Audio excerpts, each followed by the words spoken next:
John. I'm Melvin, And this is the Millionaire Advisor Show. In this show, we are going to talk about life as a financial advisor. We're going to share tips on attracting, converting, and retaining, and how you too can be a millionaire advisor. we also have many exciting segments coming up in the weeks to come. Yeah. So do subscribe and stay tuned for more such content. Exactly. Also, be sure to check out the show notes and descriptions below for anything that we might link you up to. Some helpful tips also. Right. Yeah. So we're going to start off this session by recapping what is happening last week. Yeah. So last week, Melvin had the chance to visit my son's swimming lesson. I went to the swimming pool. Yeah. So his son takes swimming very seriously, and there was a session going on. I went over to take a look, and you can take a look at the video right now to see what happened.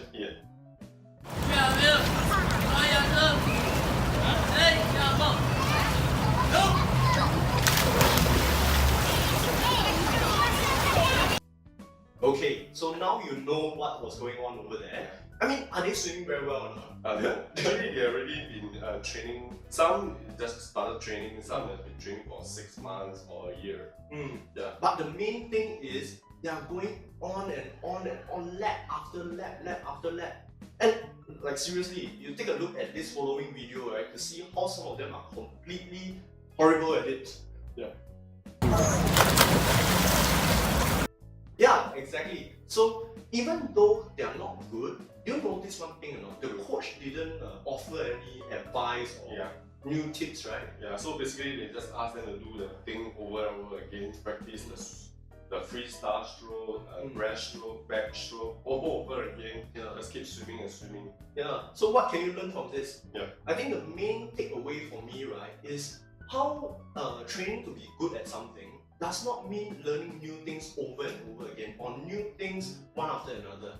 The most important thing is to drill in your practices, be it in your advisory process, right? It should be something like learning your role play over and over again. Fact find, doing it every day, and your son, he only gets 1 day a week. 6 days, right? Yeah, so basically he's swimming 6 days a week, 2 hours a day. 2 hours a day, 6 days a week. Non-stop. And only 1 day they devote to teaching him, not teaching, in fact, stroke check. Yeah, but that comes after like 6 months down the road of much foundation training over and over again. Then that's where the refining of the stroke starts. So basically in the beginning there's no such thing as a stroke check.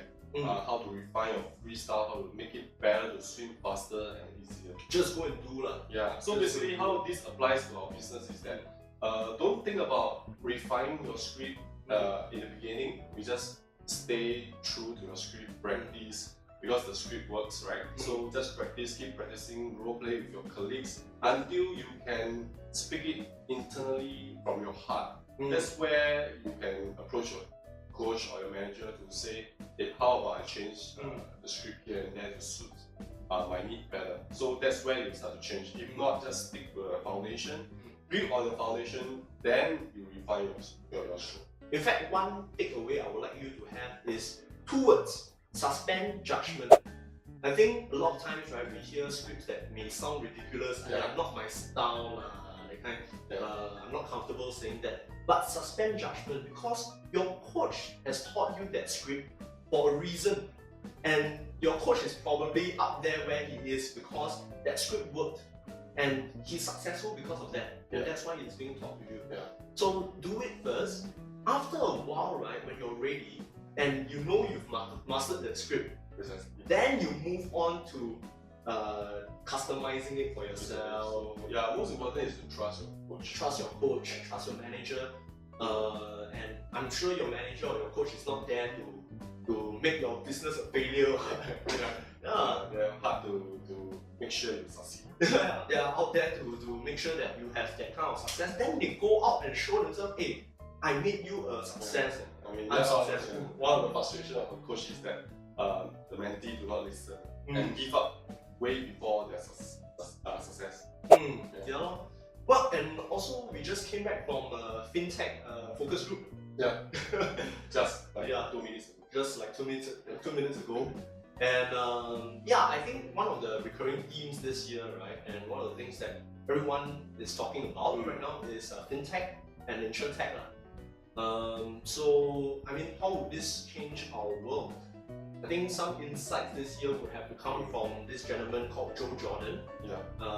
In fact, in was it July? July this year, we were at AFA Congress and we managed to nail an exclusive interview with Joe Jordan. For all those of you who don't know, Joe Jordan is an independent consultant.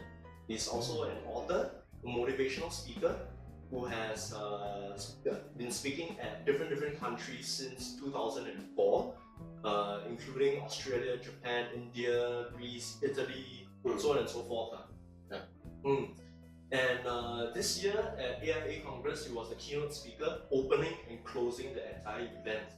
So our exclusive interview, take a look.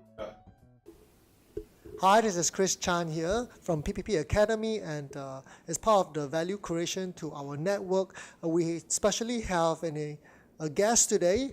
It's my privilege to get to introduce to you international guru, speaker, as well as a best-selling author, Mr. Joseph Jordan, and who likes to be called Joe. Joe is fine, yeah. Awesome. And Joe has been invited to many platforms such as MDRT, Gamma, and he's traveled around the world. He has got more than 40 years of experience, from insurance to Wall Street. So I thought this is a great opportunity to learn from his insight on the changes in the financial landscape in Singapore and the region. So Joe, can you share with us some of your insights? How would the financial landscape change in Singapore and the region? Sure. Well, what's going to happen in Singapore and the region is really happening globally, okay? So if you really had to look at things that are happening in financial services, is some of the external things and change. One of them happens to be technology. Well, and so part of the, the technology changes is also a demand growing up, and that comes from millennials who tend to be tech savvy, and they went through the same thing I think baby boomers went. You're masters of the universe. You can do it all, and this isn't a bad thing. I mean, this is what happens, okay, with businesses, is that technology comes in and it just gets different. And I think I had mentioned them. I might not have. When VCRs came out, everyone said movie theaters would die. Well, they didn't. They just got different. So I do think that especially as people get older and especially as they acquire wealth and they have more at stake, still the majority of people, and this is in denial in the normal financial services business, it tends to be very left brain and analytic. Right. Emotions has a lot to do with it. And I don't care, when the stock market crashes, I don't care. It can be the economics professor at Harvard or the guy who mops the floor at Harvard. They all operate the same. There's no atheists in a foxhole. And so really, for financial professionals, what they really are behavioralists to help people to make certain that they don't panic out, okay? And so I think that, I think that will be there. The other part is, I talked about it briefly, but demographics, the fact that people are living a lot longer, that governments and corporations can no longer bear the burden of providing people with income streams that last as long as they do. People have to do it themselves. So at the end of the day, what will happen is that there'll be more competition. You really have to differentiate yourself from a standpoint of being able to prospect for people. And you're going to have people who are going to be a lot more knowledgeable, because what happens is as things become digitized, information is no longer a differentiator. Everybody's on the same level playing field. What you have that's different is a human interaction. And you see this all the time, and people are getting disgusted calling up and getting an info bot, bringing people through. Now that might be efficient, but it's not necessarily effective. So, those are some of the changes that we have to adapt to. Thank you very much. So Joe, the thing is that, as what you said, is it's highly important for people to start to differentiate themselves, start to position themselves differently compared to just an information provider. Because these days people go for insight, not just information. They go for the engagement, the connection with a person that differentiate them from a machine. So predominantly in Singapore, as we are leading Southeast Asia, a majority of the people, they are pretty much still adjusting from being transactional, being product-centric, being transaction-focused. So personally, I have tremendous passion to lead people to develop their client experience, to develop the advisory process, as well as to enhance their personal brand, which I believe is really important for this part of the world, and I believe that will trickle to the rest of the region. So the question would be, for advisors who wish to adapt and change, I think you mentioned in the Congress earlier in the platform that if you do not adapt fast enough, you will be left behind. That's right. That's right. So how do you advise a financial consultant or those people leading these people to adapt and change accordingly to meet the needs of the changing landscape? Thank you. Well, I think the big fundamental thing people have to do is they have to get into a planning platform. Okay, historically what happens is the way people grew up in our business is they learned a product and they sold it. So, you know, it cured what ails you, and so you'd always wrap around and look, most of the product innovation, most of the innovation that's happened in the industry is product oriented. Yeah. Now what's going to happen is it's going to be more in terms of relationship. I think in the future, sales will be incidental to the relationship people create. So what you have to do is go from, so if you think about it, right, the left brain's the analytical part, the right brain's the emotional part. The left brain has answers, but the right brain asks the questions. And this is the point, okay? You need to establish a value. That's right. People can talk about the past and the present. They sometimes have difficulty thinking about the future. If you start asking people the right types of questions, you can help them to begin to think about the future, something they can't do on their own. And so what that does is it creates a trust. So, you know, the bottom line is the more you ask, the more clients talk, okay? The more you listen, the greater the trust starts to come out. And so that's really what you're trying to do, is to try to create relationships. So it doesn't work with everybody, but I don't think that you're going to be successful just pushing a product because people can always find it. And if people are sitting there and all they want to do is do cheap, they're not a client of yours anyway. So you have to be able to establish value, and I think asking those insightful questions is the way to go. Thank you, thank you. And finally, with change often comes opportunity.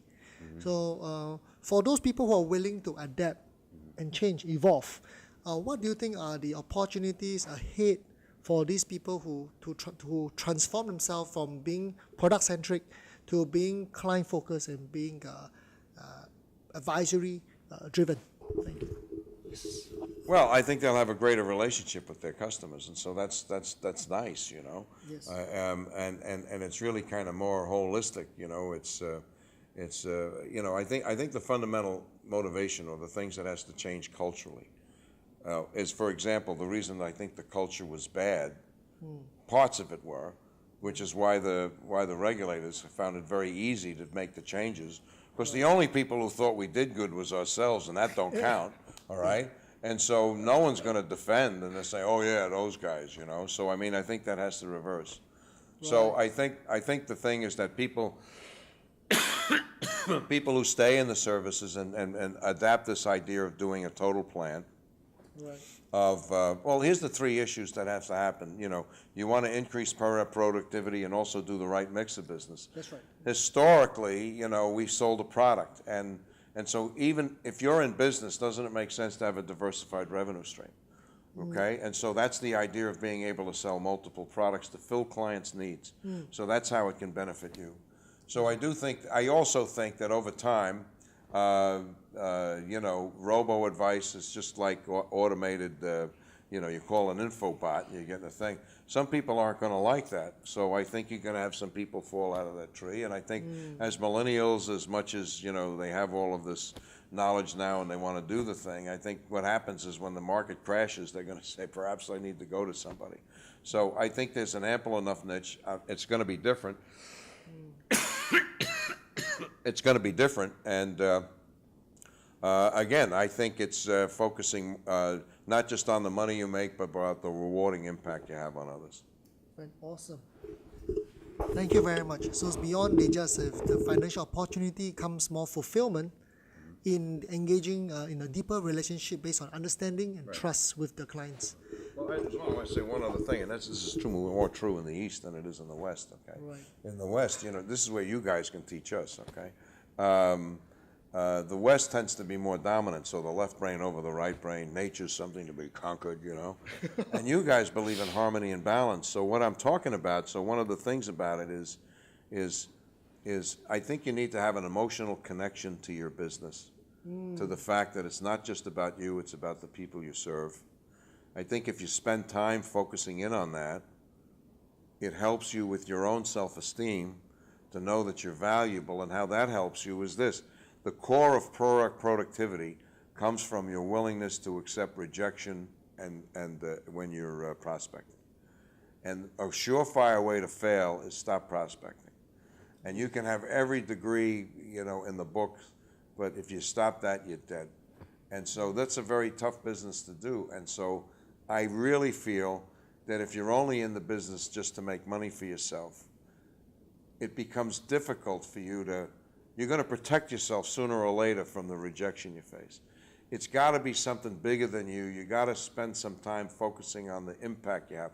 What's the financial impact you have on your clients and your community? See, a lot of our metrics only deal with how much money you made and assets under management. What about the sum assured? And start thinking about the benefits.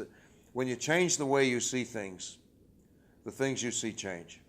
So what I'm talking about is a more harmonious relationship between who you are and what you do. And I think we have to begin to focus more about our client, and over time, people will begin to see that. Well, thank you very much. From the way I interpret what you've just shared, it's about change your perspective, and you can change the way you run your business. You change your life, and we can focus on our mission. We don't have to worry about the commission. The money will flow in. And we can serve with a heart, serve with a purpose, and we can, the whole business will become a lot more fulfilling, more complete. Well, thank you very much, Joe, for the time. Thank you so much for the pleasure. And for more information, if you want to be blessed with more of Joe's material, you can go to his website, www.josephjordan.com. And you'll find lots of powerful material there for you to use. All right, with that, I look forward to see you again, and to more interviews with great people like Joe to share more insights with you to help in your business. Have a wonderful day. Bye. Okay, so some of these changes in there, right? I hope you enjoy the interview and gain some insight from the interview. Yeah. And how the robo-advisor and how the fintech and insurtech are going to disrupt or affect our business, just like what Grab and Uber does to the taxi industry. Exactly. I mean, one of the things that I took note doing some research on fintech, right, was that a robo-advisory actually grew their assets under management from 1 billion to 6 billion from 2015 until today. Just in a short 2 years, they grow by 2 years. 5B. 5B. Not an M, B. Yeah. And imagine what you can do with that kind of recurring income. So it's really amazing how technology advanced and how it affects our today's life and even our business. And that growth is going to be exponential. It may be 5B today. It could be 6B today. And maybe in next year, by the end of next year, we're talking about 10B, 12B. Double or triple. Yeah. We are talking about a worldwide audience and consumer out there as our customers. Yeah. I think as of now, it's the US only platform, but we have to be prepared. How it's going to come, the waves going to come to Asia. So if you're concerned about this, right, do let us know your views. Drop them in the comments below. Let us know what you think of this wave of change to come. Are you prepared for it, or are you aware of it, or are you making changes to it, or you think that it will not affect you? And if you truly want some insights, some new insights, we are jointly organizing a roundtable with Money Compass. Money Compass is Malaysia's leading magazine for financial advisors. And over there, we'll have some C-suite executives sharing their views on fintech and insurtech. And definitely there's bound to be some new insights over there. But we'll let you know more in the upcoming episodes. So stay subscribed. Stay subscribed. So if you found that segment or even the whole show useful, I want you to share the link to the Millionaire Advisors page. In fact, share the PPP Academy page as well to your colleagues and friends, so that they can spend less time surfing on Facebook and more time learning how to be a millionaire advisor and growing their business. Growing their business, and in fact, last week we were also saying how we can help our graduates even more, right? Yeah. I mean, to even help you even more. So we like to end this show by gathering your feedback and how do you like the both segment in this show today, and what other segment you would like to see, because this show is created for our community, for our PPP Academy community and Millionaire Advisor Group community. So this show is for you. So we want to help and serve you in order to help you to grow a business to become a Millionaire Advisor. That's our objective. Yeah. In fact, I also would like to invite people who have something to contribute to our community to join us at this table, or maybe a future set up. Even a virtual interview. Yes, even an interview would be good. If you have something to share and you can't wait to get it off your chest, do let us know as well. Contact us as well. So, question of the day. Are you concerned about the changes in the financial industry to come? So post them in the comment section below. And remember, the best tips and advice will come from you, the Millionaire Advisor and PPP Academy community. And do let us know what you want to watch next as well. So that's it for this episode of Millionaire Advisor Show. So remember, success do not need to be that hard. I'm Melvin. I'm John. And see you soon. See you. Bye. Bye.